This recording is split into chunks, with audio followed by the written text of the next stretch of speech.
આ રૂપિયા તમે રંજીતભાઈને આપ્યા હતા,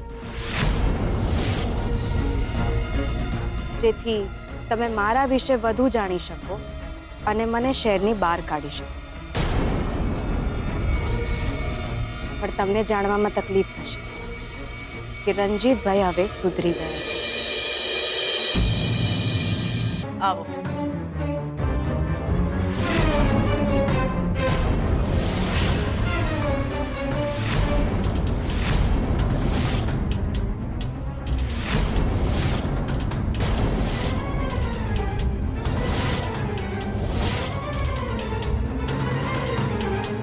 તમે મને અહીંયા શું કામ બોલાવ્યો?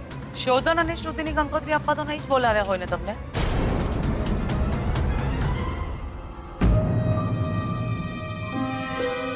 શું છે આ? 1 લાખ રૂપિયા છે.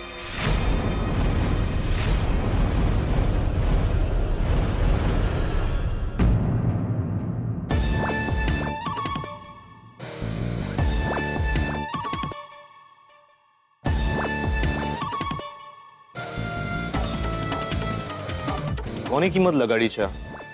એક છોકરીની. એ છોકરીને આ શહેરની બહાર કાઢવાની છે. એ છોકરી મને આ શહેરમાં ના જોઈએ. અને આ કિંમત એ છોકરીની નથી. આ કિંમત તમારી મહેનતની છે.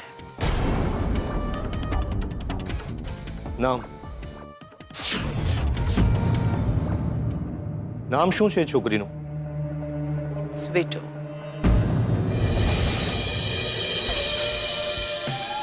આખી કુંડળી જોઈએ છે મારી છોકરીની. કોણ છે આ છોકરી? કયા ગામની છે? એના સગાવાલા કોણ છે? ક્યાંથી આવી છે? અને સૌથી ઇમ્પોર્ટન્ટ, એ છોકરીનો પતિ કોણ છે? બધી જ જાણકારી જોઈએ છે મને છોકરી વિશે. પછી એ છોકરી સાથે તમારે જે કરવું હોય કરજો. બસ એ છોકરી મને આ શહેરમાં ના જોઈએ.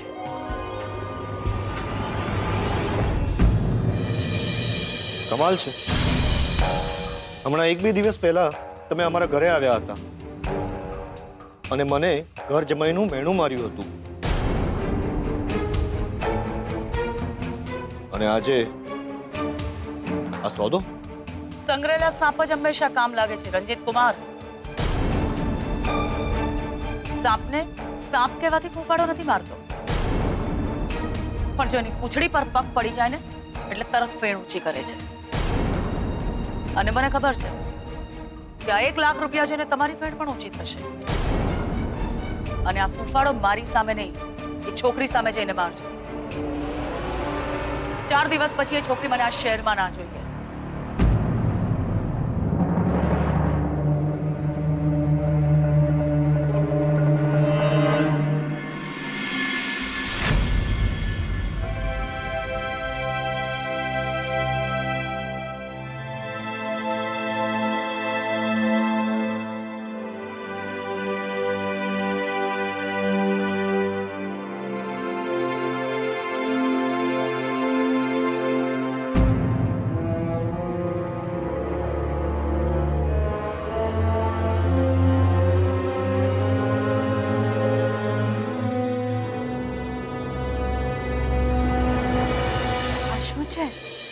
રૂપિયા છે 1 લાખ રોકડા.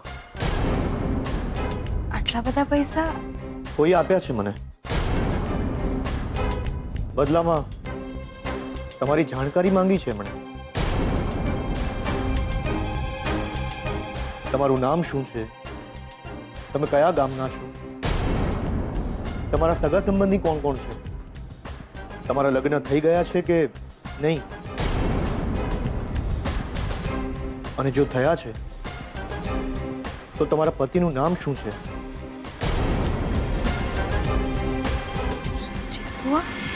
અને તારી આખી કુંડળી જાણી લીધા પછી તને આ શહેરમાંથી ભગાડી મૂકવાની કિંમત છે? પણ કોણે આપ્યા છે આ રૂપિયા? જે તને દુશ્મન અને મને બદમાશ માણસ સમજે છે એમણે. કોણ છે મારું દુશ્મન? શ્રુતિના મમ્મી.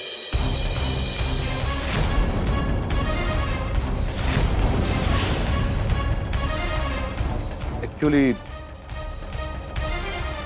પહેલા 2-3 વાર એવું બન્યું છે કે મેં એમની પાસેથી પૈસા લીધા હોય અને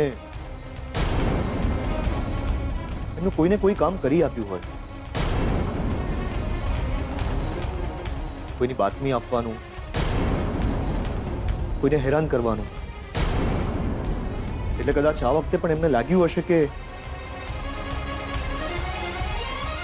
આ રૂપિયા આપીને મને ખરીદી લેશે. તો તમે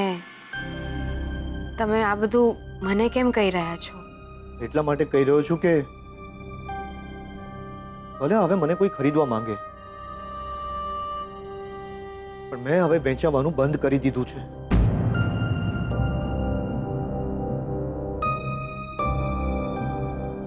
મારે આ રૂપિયાની કોઈ જ જરૂર નથી. તારે કદાચ જરૂર હશે તો રાખી લે. તો તમે શ્રુતિબેનના બાની વાત માનશો નહીં? એમને કશું જ કહેશો નહીં? આટલા બધા પૈસા લીધા છે તમે તો? ના, હું એમને કંઈ જ નહીં કહું. અને શું કહું એમને? કે તારું સાચું નામ સ્વીટુ નહીં પણ લક્ષ્મી છે? તારા લગ્ન થઈ ગયા છે અને બીજું કોઈ નહીં પણ તારો પતિ શોધન છે એ કહું?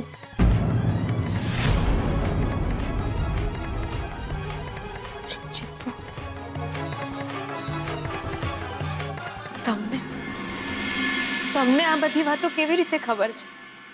હા, મને બધી જ ખબર છે, પણ હું તારા વિશે કોઈને કંઈ જ નહીં કહું. માનવામાં નથી આવતું કે તમે એ જ રંજીત ફુવા છો જેમણે મારા ઘરેણા લૂંટી લીધા હતા, જેમણે મને માથામાં માર્યું હતું, નુકસાન પહોંચાડ્યું હતું. માનવામાં નથી આવતું કે તમે એ જ રંજીત ફુવા છો જે મને અશુભ સાબિત કરી આ ઘરની બહાર કાઢવા માંગતા હતા. તમે મને તને આટલી તકલીફ આપ્યા પછી પણ તે મને અને સારિકાને માફ કર્યા હતા. તે સારિકાને એમ કહ્યું હતું કે દેવી માં તમારા ખોળે કૃપા કરે. આજે 1 લાખ રૂપિયા છે ને, એનાથી પણ મોંઘી વાત હતી એ.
અહીં શું કામ આવી છે તું?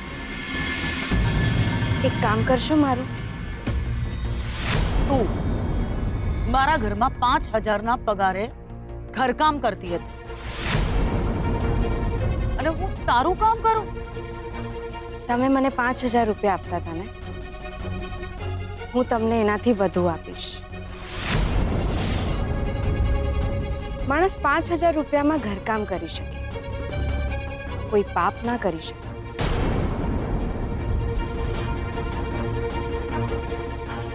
આ 1 લાખ રૂપિયા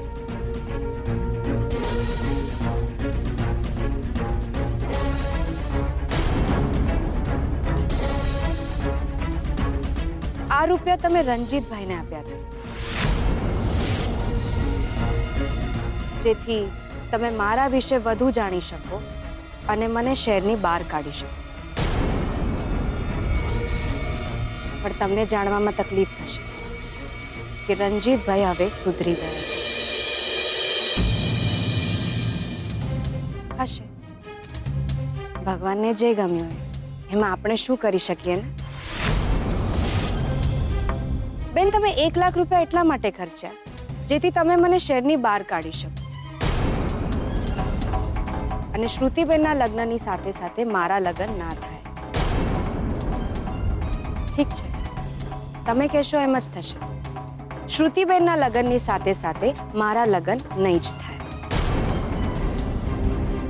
પણ એના અને આ પૈસાના બદલામાં તમારે મારું એક કામ કરવું પડશે તમે મારા પતિ વિશે જાણવાનો પ્રયત્ન નહીં કરો તું સોદો કરીશ મારી સાથે હે સોદો તો તમે રણજીતભાઈ સાથે પણ નથી કરી શક્યા બેન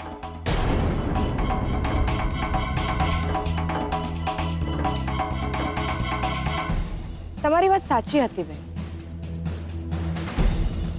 આ ઘરની કિંમત લખવા જેટલું તો કદાચ હું ભણી પણ નથી પણ માણસની કિંમત જાણવામાં મેં કોઈ દિવસ ભૂલ નથી કરી મને એમ હતું કે તમે મારી વિનંતી નહીં માનો અને એટલે જ હું આ રૂપિયા લઈ આવી બેન તમારી કિંમત આ રૂપિયાથી ઘણી વધુ છે પણ તો મારી પણ ઓછી નથી બેન તમને શું લાગ્યું કે હું શ્રુતિબેનના લગ્નના આડે આવી જઈશ જે ઘરમાં મને આશરો મળ્યો આટલું વાલ મળ્યું એક બેન મળ્યા એ ઘરના આંગણે મારા નામનો મંડપ ના હોય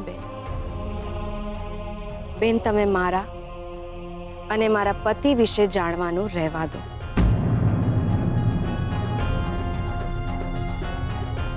તમે જેમ કહેશો એમ જ થશે હું એમ જ કરીશ જય શ્રી કૃષ્ણ આ પૈસા તું જ રાખી લે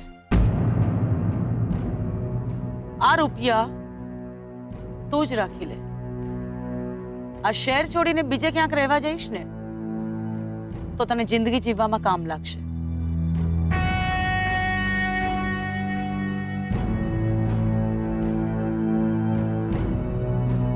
બેન જિંદગી જીવવામાં કેટલા રૂપિયાની જરૂર હોય છે એ તો મને ખબર નથી પણ હું 11 કરોડની મિલકત કોઈ બીજાના નામે કરીને નીકળી ગઈ છું જીવવા માટે રૂપિયાની નહીં નસીબની જરૂર હોય છે બેન રૂપિયાથી નસીબ નથી ખરીદી શકાતું પણ હા નસીબ હોય તો રૂપિયા જરૂર કમાવી શકાય છે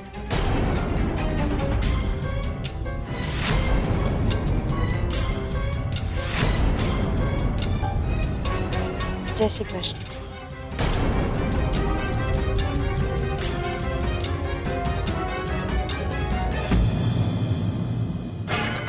આ છોકરીના નામે 11 કરોડની મિલકત હશે જો 11 કરોડની મિલકત હોય તો આને દુનિયાનો કયો છોકરો લગ્ન કરીને છોડી મૂકે હવે તમારે જાણવું પડશે કે આ છોકરીનો પતિ છે કોણ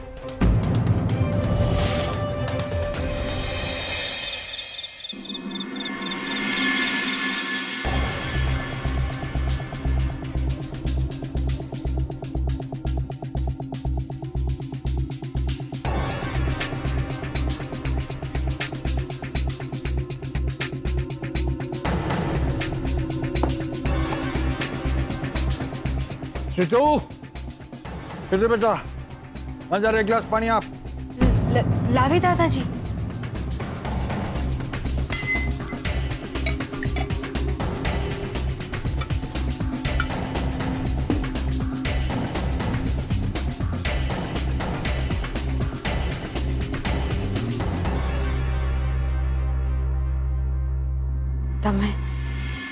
આવી ગયા દાદાજી. તારા મામા પર મને એવો તો ગુસ્સો આવ્યો છે ને, એવો તો ગુસ્સો આવ્યો છે. દાદાજી લે બેસી જાઓ લે શું થયું? શું છે શું વળી? અરે ભાઈ હું તો આના મામા મામીને મળવા ગયો હતો.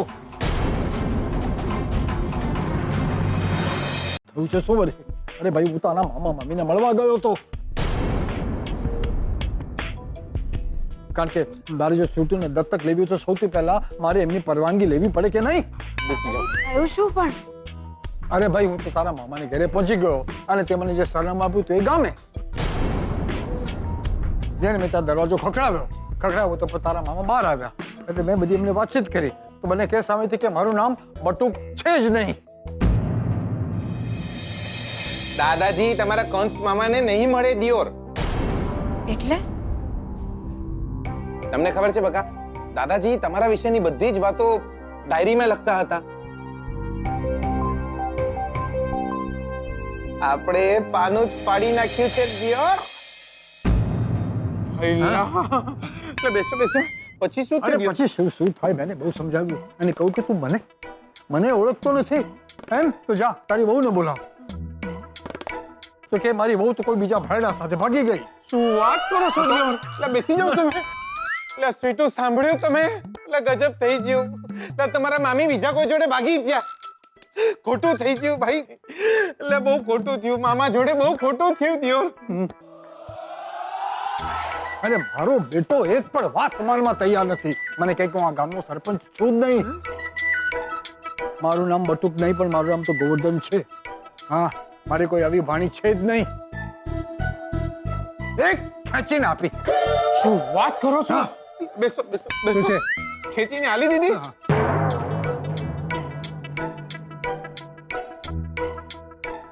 બહુ વાગ્યું નથી ને દિયોર? મેં એને ખેંચીને આલી દીધી, એને મને નહીં. ગોવર્ધન ભાઈને કારણ વિના પડી જઈ દિયોર. આ તો પડી જાય ને, બીજું શું થાય? આવી સુશીલ સંસ્કારી છોકરીને. સુંદર. હા આવી સુંદર છોકરીની જિંદગી બરબાદ કરે છે તેનું શું? છોડીશ નહીં એ માણસને હું.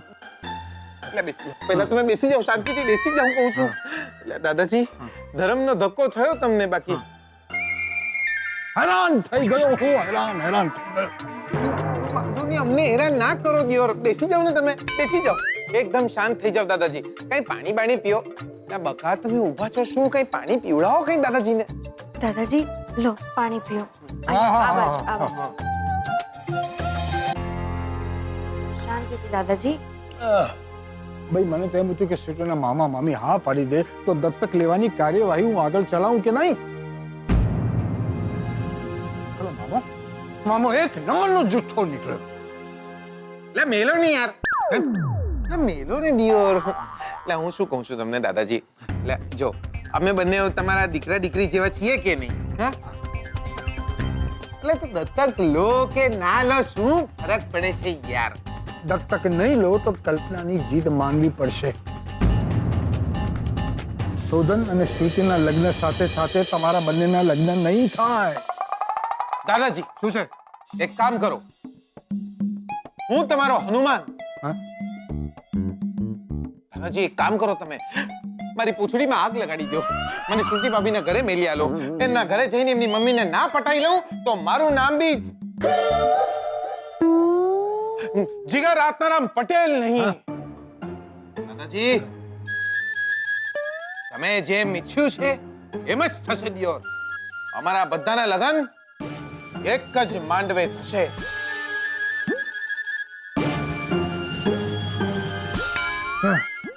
દાદાજી હું શું કહું છું, તમારે બી કોઈની જોડે મેળ પાડવો હોય ને તો પાડી જ દેજો દિયોર. શું છે, બેની જગ્યાએ 3 લગન ભલા. હા તારી વાત સાચી છે, બરાબર છે. શું બોલે છે એનું તને ભાન છે? નાલાયક. ગમે કઈ નહીં. આ ગોરધનભાઈને તો હું છોડીશ નહીં છોડું. જો તું જા. દાદાજી